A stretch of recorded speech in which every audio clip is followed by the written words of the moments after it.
I'm Lucas Derks, I'm a psychologist, and I work already, you could say, about 20 years with something that in fact is a new paradigm in psychology, and it's called mental space psychology.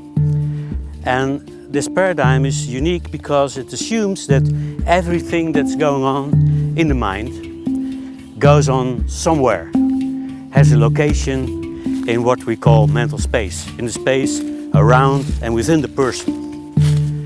Now, this is a great idea, but what can you do with that idea? Well, you can do, for instance, something very special when you connect it to a symptom like depression. It would not be the first thing to think about, but when you do, you find something quite interesting. When people who work in psychiatry talk about depression, they usually talk about it as if it's something, a condition that goes on for some time, is quite stable like condition, and they see it more as a biological phenomenon, something with the hormones or something with the neurotransmitters, a destabilization, and they never would ask a client, where is your depression? Well, from the perspective of mental space psychology, you do. And when you do, you find quite interesting things. And what we found by doing this quite a lot of times is that people who are depressed quite clearly and consistently report about black phenomena. We call it clouds of darkness, or we have called it black matter. Dark phenomena somewhere in their mental space that seem to correlate with their symptoms.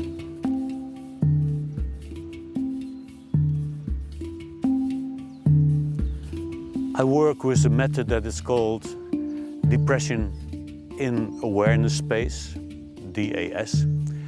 And when you want to use this method, you need to have the right assumptions as a therapist. And these assumptions are not the same as most people are used to use. And I'll explain that a little bit. The first thing is that depression, mood disorders, make you think of something that is a stable background problem, something that maybe has to do with a disbalance in hormones, that's always there. And you wouldn't think that easy of a specific cause. Another thing is that what you need to believe as a therapist is that a problem like a depression, like a specific depression, can be solved when the client finds the resources, the ways of thinking, you could also say the coping strategies that they need to deal with the specific cause. Then there's another thing, because most therapists I know, they are trained in a way that they think that when there's a solution to a problem, this must be a rational, practical solution, something that can be realistic. The problems that people get depressed about can exceed the normal range of capabilities, coping skills that people possess. Think of losing your partner, or having a handicapped child, or losing your child, or losing your job or your identity, or losing your dream in the way that, for instance, you always want to be a professional soccer player from very early on, and then you see you cannot reach that goal. And that's the reason that we need to have a method that doesn't restrict the solution to what is considered to be, let's say, a reasonable type of solution. Something that is of course fascinating from an anthropological stance, medical anthropological stance, is the idea of miracle healing. And what is typical is that the limitations that people normally use in their normal thinking are not kept in religion. There you have always that miracles happen, or that things can go, yeah, outside of what you usually would expect that it's possible. In the work with depression, you often need, yeah, fantasize things that are not so realistic, but that fulfill their needs. So for instance, when a person needs the perspective on life from, yeah, from somewhere, from eternity and from a huge distance, so let's say from the perspective of an archangel or so. And an archangel will probably be capable of doing some things that normal people cannot do, and have thoughts about the world and what's happening in the world that normal people don't. And that makes such an entity usable to identify with, to acquire these supernatural and superhuman capabilities. Well, in working with depression, often the client needs superhuman capabilities to solve an issue that's in fact unsolvable with normal thinking. And often they gave up about it and they don't believe that normal humans can do it. So that's why you often see that in the work with depression in mental space, that the client is finding resources and finding models to identify with that are more or less superhuman. Who do you think in the universe or in creation would have these capabilities? Would it be a spirit or a god or some other entity? And then with the help of this image, they can identify to be that angel, or they can see themselves being similar and do the same thing, and then step into that, and in that way start to own this capability, start to experience it from the inside. Now, using this way of thinking, where you in a way have assumptions that exceed regular common assumptions that are used in psychiatry and clinical psychology, but are more, let's say, in harmony with shamanistic and spiritistic and religious healing practices. But for that you need to believe that something like this can work. We ask them to visualize their younger self from before the problem started. So from before they were encountering this impossible issue. And then when they have envisioned their younger self, they transfer the resource that they acquired from maybe the supernatural entity on their younger self. And so they create the idea of that they as a child were already able to do this thing. It's the best to first let them see how the child would have been growing up when it was capable of this. And when that looks good, they can step into the younger self, become the younger self. Maybe they become 3 years old again in their mind, and then sense how it is to already have this capability in their possession, and then grow up anew and apply it throughout their life.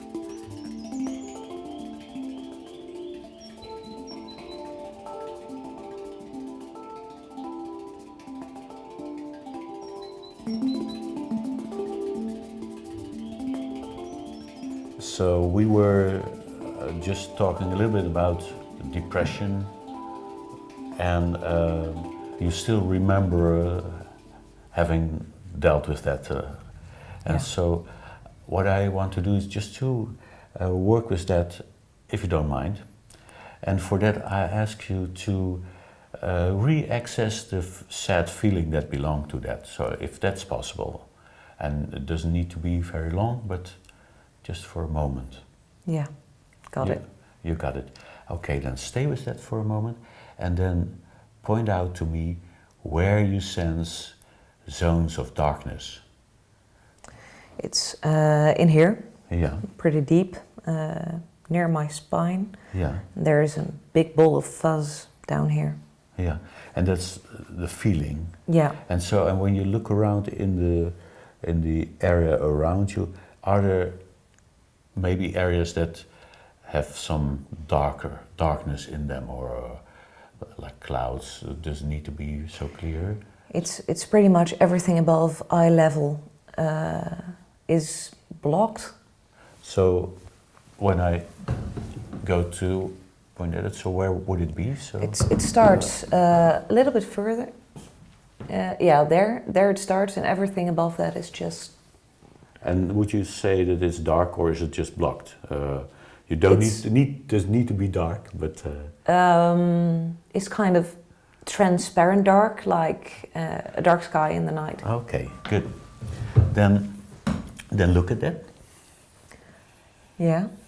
Then imagine that the sun comes up behind you, and so that's just an imagination. You know, in the morning the sun comes up and shines on this area.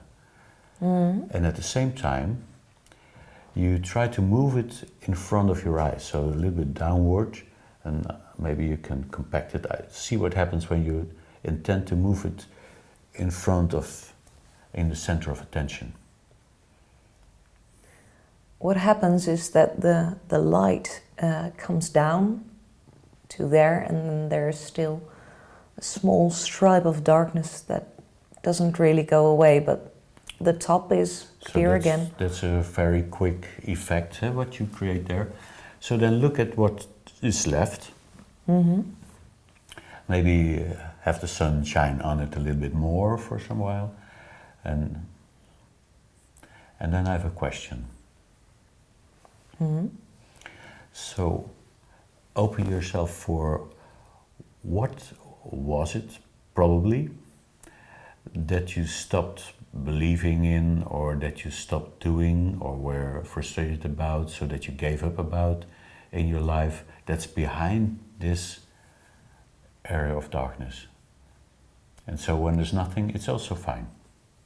There's something of a belief that I can learn things. There's something of a belief that I'm a valuable person, that there's development. It should be there, but it isn't.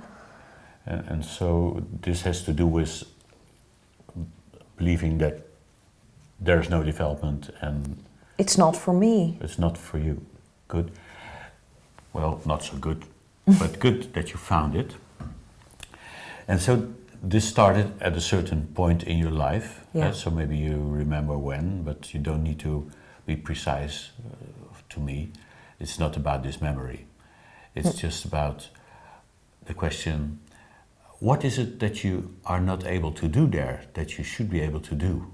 So what is the, let's say, the failing capacity that made you conclude that it's not for you? Or I will put it in another way. Would it be possible for somebody in the world to deal with what you have to deal with there?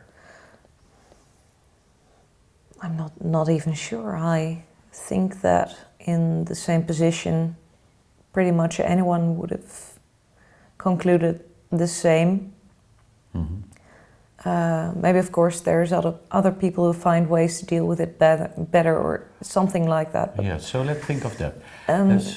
Yeah. Imagine that there would be a person, so maybe some life genius or so. Maybe you have an idea about maybe a virtual person or whatever, but a person who could deal with this and could create another idea, another belief about what's in it for them or what's possible for them. So you could say a person that could cope with the situation that you came through with this conclusion then. So do you have an idea what type of person that could do?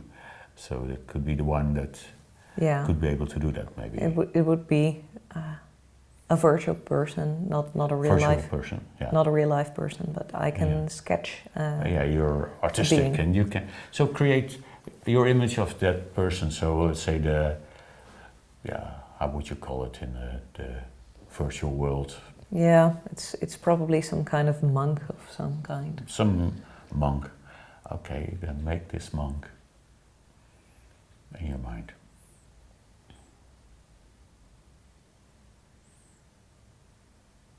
Yeah. Now, what do you think this monk can that you couldn't? Make everything more relative, more light. Mm-hmm. Connect the dots. Yeah. So then watch him doing that. So maybe in another situation, so maybe he encountered something in his life where he also could use that. So imagine him, this monk.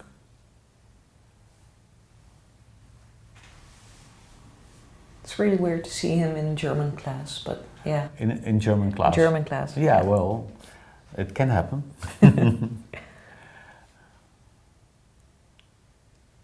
Yeah. And just study that for a while. So what I'd like you to do is to become an expert in this monk's capability to cope with this type of situation. Mm-hmm. So you could see maybe what's important to him, where he focuses on, how he feels when he's doing this, and maybe his beliefs that he uses, his philosophy.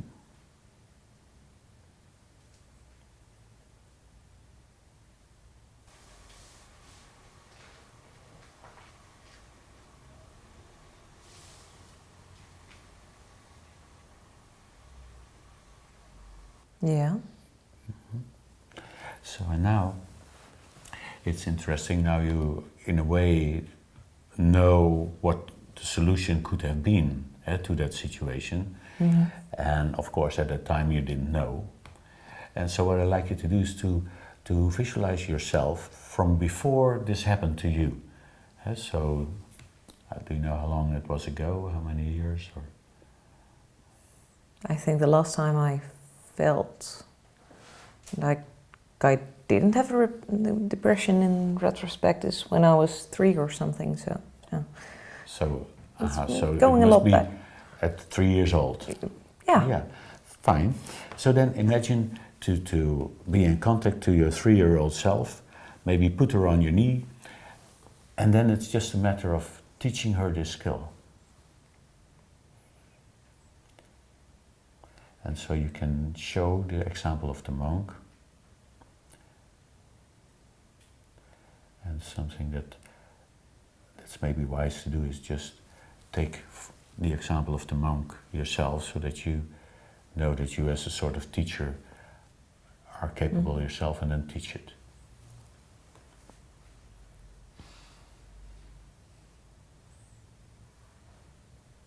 Yeah, I think she gets it. Yeah. So you can do a little bit overtraining, and so make sure that she really becomes good at that.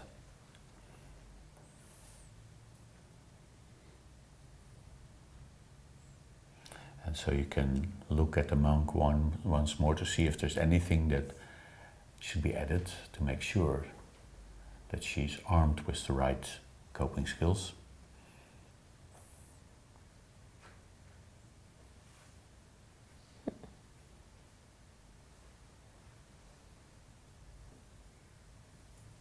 Yeah. Now, when you're sure, you can just send her back in time and just watch her use this.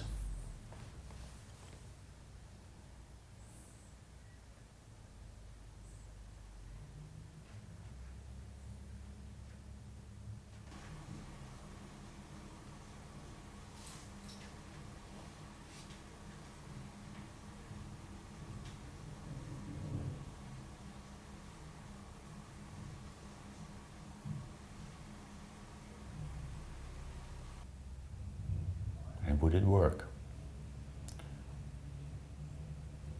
To a certain extent, yes. Yeah.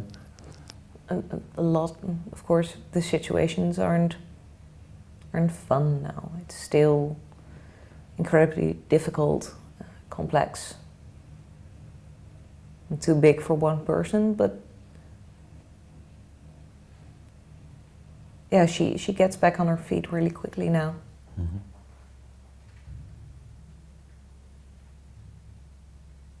Yeah. Okay, so what you can do now is then just see the 3-year-old again and step into her and then be her and then try it out.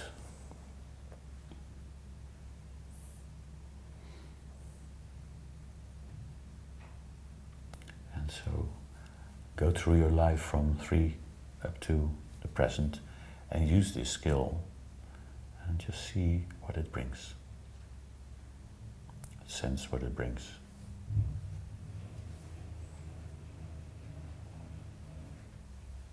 Would have made totally different choices. Mm-hmm.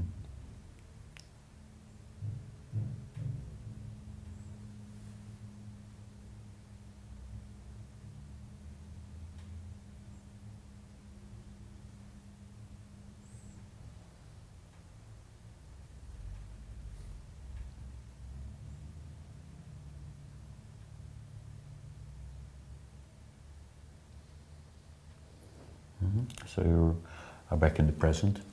Well, I will not say that this is the definitive healing for a depression, but it could be. So it could have been, and it could have been done in this way. And so, since you live quite a, let's say, a dynamic life, you told me, so you're being depressed is not so much in your way at the moment. But even though suppose that it would have bothered you some more, and then still it would be a big issue what to do when you get home and when your depression is gone. So how would you tell it to your friends and partners and parents? And How would I tell what? tell that. So suppose that you would have a little bit more depression than you had, and then it's gone like just by doing this. Yeah. So could you deal with that? That would be a big turnaround. Would be there's a weird realization that you indeed have the strength in you to change the way you think about yourself, and to find your own strength to. Once you believe you can cope. And having a role model, imaginary or not, is a great help. Okay. And in this case, the robes of the monk were bright yellow, just flapper through everything. Yeah, and so what I meant, but you don't need to answer that. That's just for as a comment to, let's say that depression is generally seen as a huge issue. Not that many people have an answer, so it's not so easy. But this procedure that I did with you has been quite successful over the last couple of years. And the issue is, okay, when you can take it away that easy, so what to do next when it's gone? So you can jump for joy, but quite often it's been such a part of your life that even that dealing with that it's gone is maybe harder than the cure. Yeah. Yeah, I do feel like it's like a lampshade over your head, and then you can finally see everything, and it's big and it's scary. So maybe the moments where formerly you would like be depressed, get into bed, just exchange that for something as simple as brewing yourself a cup of tea. Get another procedure to deal with whatever you're feeling and what it would have made you lie in bed previously. Okay. Yeah, and so for our last thing, so can you look at the area here now? Is there any difference?